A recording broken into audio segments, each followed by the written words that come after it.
I should have trusted my gut 3 months ago when things started shifting. My wife, Vanessa. No, I'm not calling her that anymore. She became a stranger long before that night at the Apex Industry Awards. Let me back up. I run the tech division at Stratton Solutions, a software company that handles enterprise security systems. We're not Fortune 500, but we're solid. Good reputation, steady contracts, and yeah, we had money to sponsor industry events. $3 million annually for the Apex Awards alone. It was good for business, good for visibility. My wife worked as marketing director at Convergent Media. Different industry, different circles, but our worlds overlapped at these events. This year, she was nominated for Director of the Year. Big deal for her. She'd been obsessed with it for months. But something was off. She'd come home late, always on her phone, always just work stuff. I'm not stupid. I noticed. Tuesday nights became client dinners. Weekends became strategy sessions. She started dressing different. New perfume. That thing where someone is physically present but mentally checked out? Yeah, that. 2 weeks before the awards, I was in my home office when I overheard her on a call in the next room. Her voice had this tone I hadn't heard in years. Soft. Playful. Whoever she was talking to, it wasn't a client. When she noticed me in the doorway, she switched instantly. I'll send you those reports tomorrow. Thanks, Elliot. She ended the call fast. Elliot. Elliot Brennan. Her CEO. I knew the name. Met him twice at company functions. Slick guy? Expensive suits. Too much cologne. That fake laugh people use at networking events. I didn't confront her then. Maybe I should have. Instead, I watched. Paid attention. Started noticing things. Like how his name came up in conversations way too often. Elliot thinks we should pivot the campaign. Elliot approved my travel budget. Elliot wants me to present at the quarterly meeting. 4 days before the Apex Awards, we were having dinner. While I was eating, she was scrolling through her phone, smiling at something. You know the awards are Friday, right? I said. She looked up. Obviously. I'm a finalist. I know. That's why I'm saying this now. Don't embarrass me at that event. Her eyes went cold. Excuse me. You heard me. Whatever's going on with you lately, whatever phase this is, keep it together Friday night. My company is the lead sponsor. There'll be 300 people there. Industry people. Our reputations matter. She set her phone down slowly. Are you seriously trying to control what I say at my own award ceremony? I'm asking you to remember you're still my wife. Act like it. She stared at me for a long moment, then picked up her phone again. Don't worry. I know exactly what I'm going to say. That should have been my second warning. But I was tired. Tired of the coldness, the distance, the feeling that I was living with a roommate instead of a partner. Part of me just wanted the night to be over. Friday came. The Apex Awards were at the Grandmont Hotel downtown. Black tie event, open bar, the works. I wore my navy suit, the one I save for board meetings. She wore a red dress I'd never seen before. Probably bought it special. She looked good. I told her so. She said, thanks, without looking at me. We drove separate. She claimed she needed to arrive early for finalist photos. Fine. I got there an hour later, checked in at the sponsor table, made small talk with vendors and partners. Standard industry stuff. I saw her across the ballroom, talking to a group of people. She was laughing, animated, happy. The version of her I hadn't seen at home in months. Then I saw him, Elliot Brennan, walking up to her group. The way she lit up when she saw him made my stomach drop. Not a professional smile, a genuine one, the kind she used to give me. I walked over. Evening, everyone. The group went quiet. My wife's smile flickered. Hey, she said. Flat. Distant. Elliot extended his hand. Great to see you again. Convergent Media really appreciates Stratton's continued sponsorship. Big night for us. I shook his hand. Firm grip. Eye contact. Big night for everyone. Good luck to the finalists. I looked directly at my wife when I said it. She looked away. The ceremony started an hour later. Dinner was served. Awards were presented. Marketing Director of the Year was the second to last category. When they announced the finalists, cameras panned to each nominee. My wife sat 3 tables away from me, right next to Elliot. His hand was on the back of her chair. The presenter opened the envelope. And the winner is, from Convergent Media, congratulations. The ballroom erupted in applause. She stood, hugged Elliot. Too long, too close, and made her way to the stage. I clapped. I smiled. I did what you're supposed to do. She took the microphone, looked out at the crowd, found me in the audience. For a split second, I thought maybe I'd been wrong. Maybe this was all in my head. Then she spoke. Thank you so much for this honor. I want to thank everyone who believed in me, who supported me, who pushed me to be better. And I especially want to thank my genuine partner, the person who truly saw my potential and helped me get here. She turned, looked directly at Elliot Brennan. Elliot, thank you for everything. You've been my rock this year. This award belongs to both of us. The room went silent. Not quiet. Silent. The kind of silence where 300 people collectively hold their breath because they just witnessed something they shouldn't have. I felt every eye in that ballroom turn toward me. Some people looked away fast. Others stared. I saw a mouth drop open. I saw someone at the sponsor table cover their face with their hand. My wife stood on that stage, holding that trophy, smiling at another man. Her husband sitting front row. The husband whose company paid for the entire event. I stood up. Slowly. Calmly. I buttoned my jacket, straightened my tie, and walked toward the exit. I didn't run. I didn't storm out. I walked like a man who had somewhere important to be. Because I did. Behind me, I heard the murmur starting. Whispers spreading like wildfire. I heard the presenter try to regain control. Let's give another round of applause. I pushed through the ballroom doors and headed for the parking garage.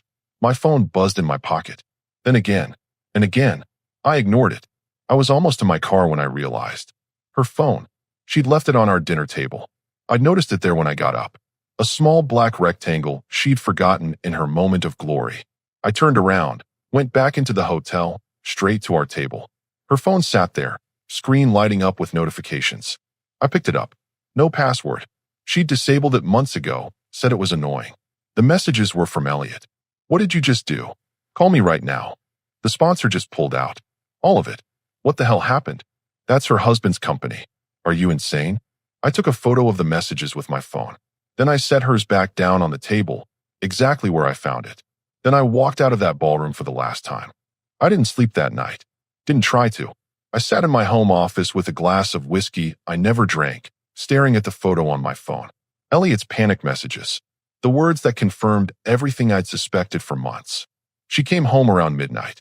I heard her car in the driveway, the front door opening. Her heels on the hardwood floor. She called out my name. Once. Twice. Then silence. She must have seen the light under my office door, but she didn't knock. Smart move. Around 2 a.m, I heard her bedroom door close. Yeah, her bedroom. We'd been sleeping in separate rooms for 6 weeks. She claimed I snored. I didn't argue. Saturday morning, I was up at 6. Showered, dressed in jeans and a button-down. I made coffee. Strong. I'd need it. My phone had 43 missed calls. 27 from her. 16 from numbers I didn't recognize. Probably people from the event wanting to know what happened. I deleted every voicemail without listening. At 7, she came downstairs. Still in the red dress from last night. Makeup smeared, hair a mess. She looked like she'd been crying. Good. We need to talk, she said. I poured my coffee. Didn't look at her. No, we don't. What you did last night was humiliating. Walking out like that, making a scene. I turned around. She stopped talking. Making a scene? I left quietly. You're the one who thanked another man on stage. In front of 300 people. While your husband watched. It was just professional gratitude. You're overreacting. I pulled out my phone, opened the photo of Elliot's messages, and held it up. Professional gratitude. Right. Is that what you call it? Her face went white. You went through my phone. You left it on the table. It was lighting up. I got curious. I set my phone down. Turns out, your genuine partner is panicking because the sponsor pulled out. All 3 million. Wonder why that happened. You didn't. Oh, I did. Called our VP of marketing at 11 last night. Told him to send formal cancellation notices first thing Monday morning. Not just for this year. All future contracts. Convergent Media is done. She grabbed the counter. You can't do that. That's my career. Your career? Interesting. Because last night, you made it very clear that Elliot is your genuine partner. So let him sponsor your career. Let him fund your awards. Let him deal with the fallout. This is insane. You're destroying my professional reputation over a thank you speech. I laughed. Actually laughed. A thank you speech. That's what we're calling it. Not the late nights. Not the Tuesday dinners. Not the weekends away. Just a thank you speech. She opened her mouth. Closed it. Opened it again. I don't know what you think is happening, but you're wrong. Am I? Then prove it. Show me your phone. Right now? Let me see your messages with Elliot. Your emails. Your call history. Silence. That's what I thought. I picked up my coffee. I'm meeting with my lawyer Monday morning. 9 o'clock. You should probably find one too. Lawyer? You can't be serious. Dead serious. You humiliated me in public. You disrespected our marriage in front of my business partners, my colleagues, everyone we know. You thanked another man like he's your husband. So yeah, lawyer. She started crying. The kind of crying that's supposed to make you feel guilty. Supposed to make you back down. I felt nothing. Please, can we just talk about this? I made a mistake. I wasn't thinking clearly. The pressure of the nomination, the stress. Stop. Just stop. I set my mug down. You didn't make a mistake. You made a choice. You chose to embarrass me. You chose to disrespect me. You chose Elliot. So now I'm making a choice. I'm choosing to walk away. Where are you going? Doesn't matter. Not your concern anymore. I grab my keys. When you talk to Elliot later, tell him thanks for making this decision easy. I was on the fence about our marriage for months. Last night cleared everything up. I walked past her toward the garage. She grabbed my arm. Don't touch me. She let go like I'd burned her. I got in my car and drove. Didn't have a destination. Just drove. Ended up at a diner 40 minutes outside town. Ordered breakfast. Scrolled through my phone. The industry group chats were blowing up. People asking what happened. People speculating. Someone had recorded her speech and posted it. It already had 12,000 views. One message caught my attention. From Blake Shepard, my VP of operations. Saw what happened. I'm sorry, man. If you need anything, I'm here. Also, board meeting Monday at 10. They want to discuss the sponsorship situation. I texted back. I'll be there. And thanks. Another message. This one from my sister. Just saw the video. Are you okay? Call me when you can. I didn't call. I texted. I'm fine. Taking care of it. Love you. The rest of the weekend was a blur. I stayed at a hotel downtown. Nice place. King bed, room service, no drama. I turned off my phone Saturday afternoon. Turned it back on Sunday evening. 96 missed calls. I deleted them all except 3. My sister, Blake, and my lawyer. I called my lawyer first. Lawrence Pritchard. We'd worked together on contracts before. Good guy. Direct. No nonsense. I saw the video, he said when he answered. Hell of a way to find out your marriage is over. Tell me about it. Can you meet tomorrow? Early. Already cleared my morning. 8 work. Perfect. Bring everything. Bank statements, property documents, anything you've got. And if you have any proof of infidelity, even better. Working on that part. I hung up and made another call. Private investigator. Guy named Wade Hutchinson who'd done background checks for our company before. If anyone could dig up dirt fast, it was him. I need surveillance, I said. Complete workup. Photos, messages, locations. How fast can you move? If the money's right, I can start tomorrow. The money's right. I'll send you the details. Monday morning, I met Lawrence at his office. Laid everything out. The distance. The late nights. The speech. The messages. He listened. Took notes. Then looked at me. You want to file immediately or wait for more evidence? How long would waiting take? If your guy is good? 2 weeks. Maybe less. But here's the thing. That video is everywhere. Every lawyer in town has seen it. If she lawyers up, they're going to tell her she's in a bad position.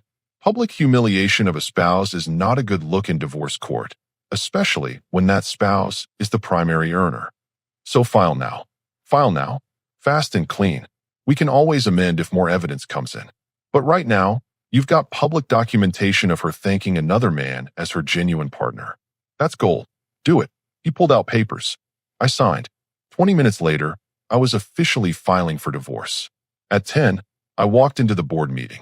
6 executives, all watching me. Some looked sympathetic. Some looked uncomfortable. Our CEO, Raymond Caldwell, spoke first. We've reviewed the situation. The board supports your decision to pull the sponsorship. That said, we need to manage optics. The industry is talking. We need a unified message.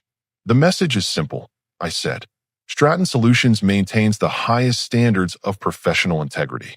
When those standards are compromised publicly, we respond accordingly. We don't fund companies that disrespect our leadership. Blake nodded. Clean. Direct. I like it. Raymond leaned back. Approved. We'll release a statement this afternoon. In the meantime, take whatever time you need. Personal matters take priority. I appreciated that, but I didn't need time. I needed momentum. By Monday afternoon, the statement was live. By Tuesday, 3 other sponsors had pulled out of the Apex Awards. The event was in trouble. Convergent Media was in worse trouble. Wednesday morning, I got a call from Wade. "You're going to want to see this," he said. "How soon can you meet?" "Give me an hour."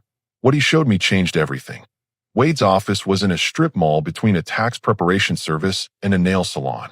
Not fancy, but the guy got results. That's what mattered. He had a folder on his desk. Thick one. I sat down, and he slid it across to me. "I've been doing this 17 years, he said. "This might be the easiest case I've ever worked." They weren't even trying to hide it. I opened the folder. First page was a photo.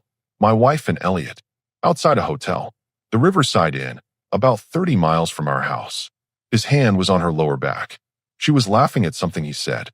Next photo. Same hotel, different angle. Them going inside together. Timestamp said 2:15 p.m. on a Thursday. I checked my calendar on my phone. That was the Thursday she said she had an all-day workshop across town. More photos. Different hotels. Different days. Always during business hours. Always when she'd told me she was in meetings or at conferences. How many times? I asked. That I can confirm? 11. Over the past 8 months. Started last October. Always weekday afternoons. 2 to 4 hours each time. They booked under his name. Paid with his corporate card. His corporate card. Idiot. Yeah, well, arrogance makes people sloppy. There's more. He pulled out printed messages. Text exchanges between her and Elliot. I started reading. Stopped after the third one. My stomach turned. "You don't need to read them all," Wade said. "The point is, this wasn't just physical. They were planning a future together. She told him she was going to ask you for a divorce. Soon as she got promoted to VP. That was supposed to happen after the awards. I set the papers down. She was waiting for a promotion to leave me. Looks that way. She wanted financial security first.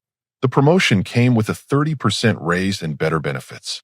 She figured she'd be in a stronger position post-divorce if she had that locked in. And the speech? The thank you.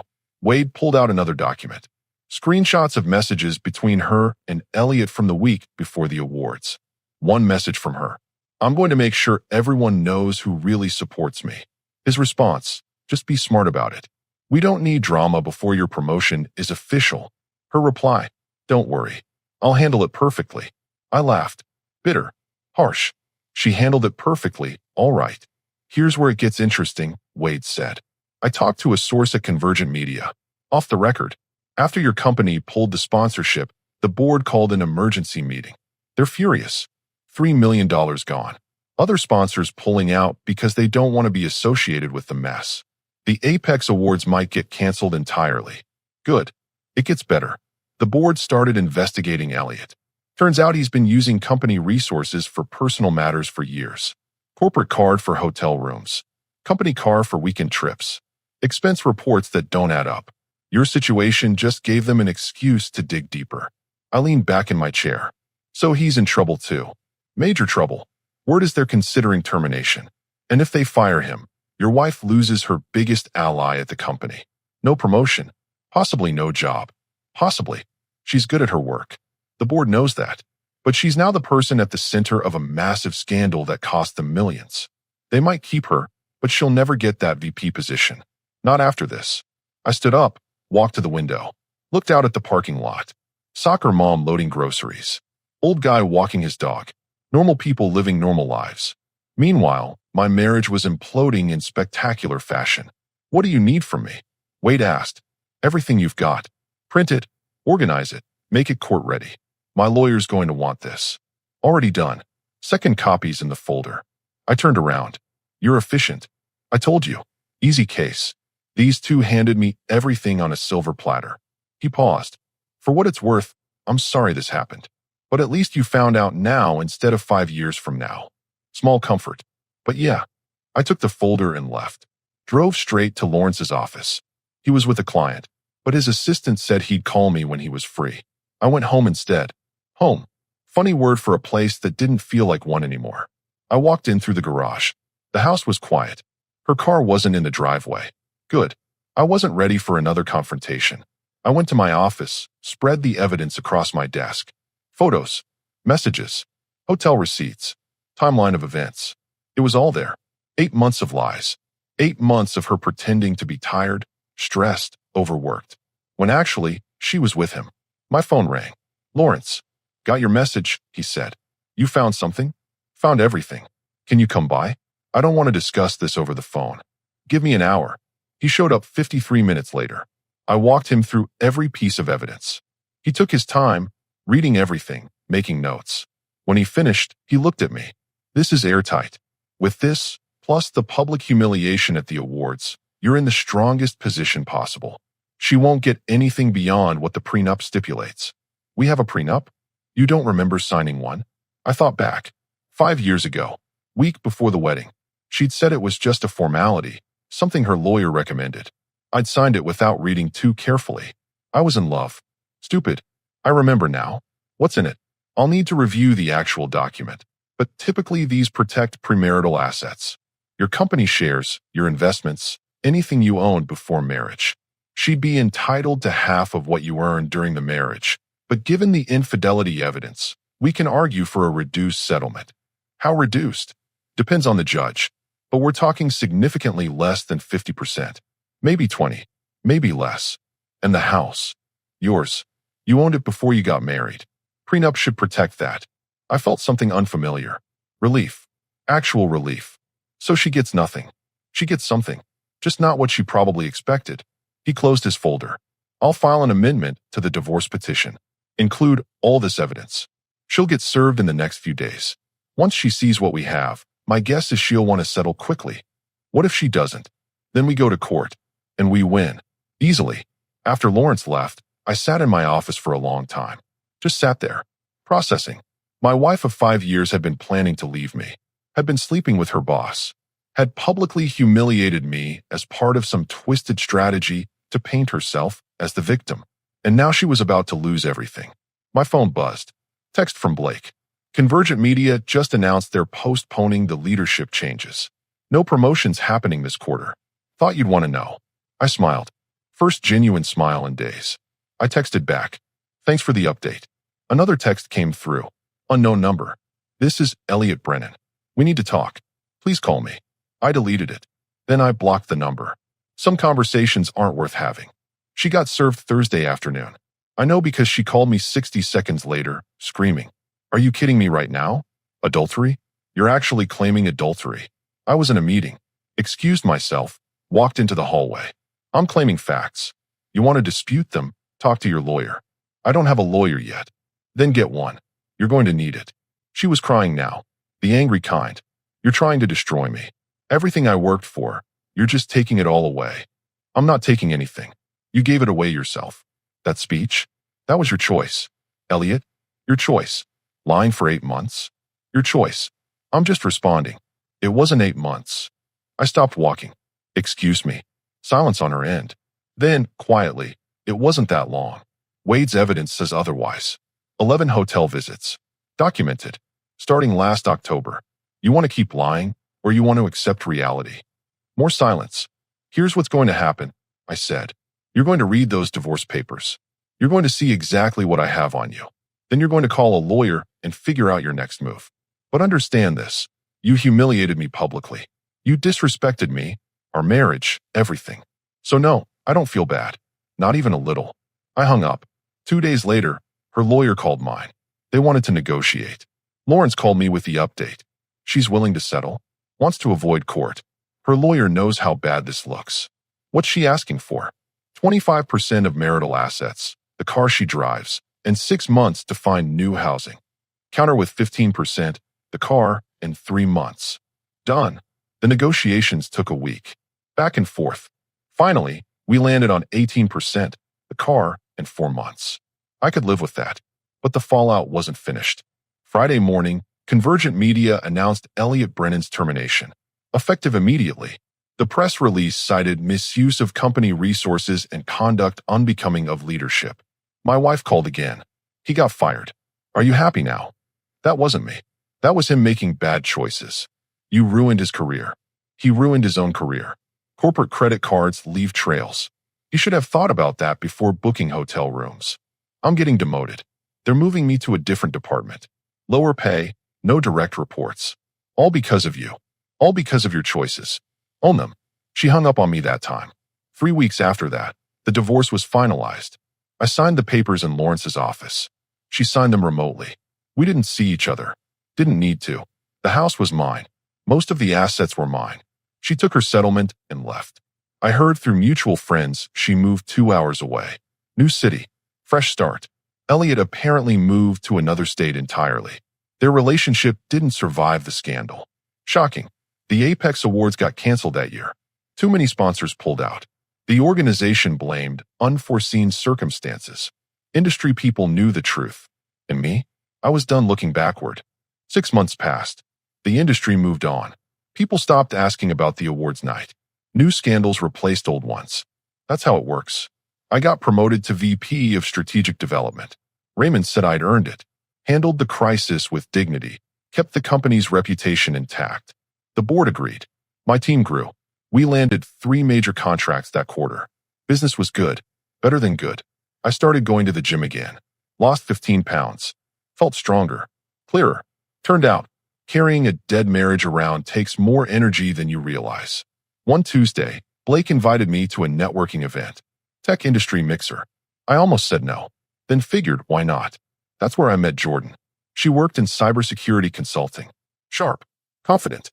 Made me laugh within 5 minutes of conversation. We talked for an hour. She gave me her card. I waited 3 days to call. Didn't want to seem desperate. We met for coffee. Then dinner. Then more dinners. She knew about my divorce. Everyone in the industry did. She didn't ask for details. Just said, people mess up. What matters is how you handle it. I appreciated that. 2 months later, the Apex Awards organization reached out. New leadership. Clean slate. They wanted Stratton Solutions back as a sponsor. I declined. They offered a better deal. I still declined. Then they asked if I'd speak at next year's event. Panel on crisis management and professional integrity. That, I considered. Lawrence thought it was a power move. Blake called it poetic justice. Jordan said it was my choice. I accepted. The speech wasn't about revenge.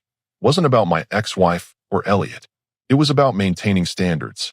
About knowing your worth. About walking away when respect is gone. 300 people attended. Different crowd than last year. Some familiar faces. Most new ones. I spoke for 20 minutes. Got a standing ovation. Afterward, someone asked if I'd ever confronted my ex-wife after everything settled. No, I said. Some people don't deserve closure conversations. They just deserve to be left behind. The room nodded. I flew home that night. Jordan picked me up from the airport. We grabbed late dinner at this place near her apartment. Nothing fancy, just good food and better company. She asked how the speech went. It went well, I said. But honestly, I'm done talking about the past. I'd rather focus on what's ahead. She smiled. Good answer. And for the first time in years, I believed it. The past was finished. Elliot was gone. My ex-wife was someone else's problem now. I had my company, my career, my self-respect. That was enough. More than enough. 1 year after the awards disaster, I got an email. Subject line, I owe you an apology. From her. I stared at it for a solid minute. Finger hovering over delete. Then curiosity won. I know I don't deserve a response. I know what I did was unforgivable. I've been in therapy, working on myself, understanding why I made those choices. I just wanted you to know I'm sorry. Truly sorry. I hope you're doing well. I read it twice. Then closed my laptop. Jordan was in the kitchen making breakfast. She looked over. Everything okay? Yeah. Just someone from the past trying to rewrite history. You going to respond? I thought about it. Thought about all the things I could say. All the ways I could make her feel worse. All the opportunities for one final confrontation. Then I realized something. I didn't need to. No, I said. Some apologies come too late. This is one of them. I deleted the email. Blocked her address. Done. Jordan slid a plate across the counter. Pancakes. Perfect. We ate breakfast. Talked about work. Made plans for the weekend. Normal stuff. The kind of stuff that matters. Later that afternoon, Raymond called. Board meeting next month. We're announcing expansion plans. Denver office. We want you to lead it. Denver. Big opportunity. 6-figure raise. Your own team. Interested? I looked around my house. The house that used to feel empty. Now it just felt like a space. One I could leave if something better came along. Let me think about it. Take your time. But not too much time. That night, I told Jordan about Denver. She didn't hesitate. I can work remote. If you want company, you'd move? Why not? Fresh start sounds good. 2 months later, we were packing boxes. Leaving the city. Leaving the memories. Leaving everything that reminded me of the person I used to be married to. The house sold fast. Good market. Better price. I signed the papers in the same office where I'd signed my divorce papers. Full circle. Denver was cold in November. Snow already on the ground. Jordan and I found an apartment downtown. Modern. Clean. Ours. No ghosts. No history. Just forward. I never heard from my ex-wife again. Never wondered what happened to Elliot. Didn't care. Some chapters closed quietly. No dramatic ending. No final confrontation. Just a door that shuts and stays shut. I was fine with that. Better than fine. I was free.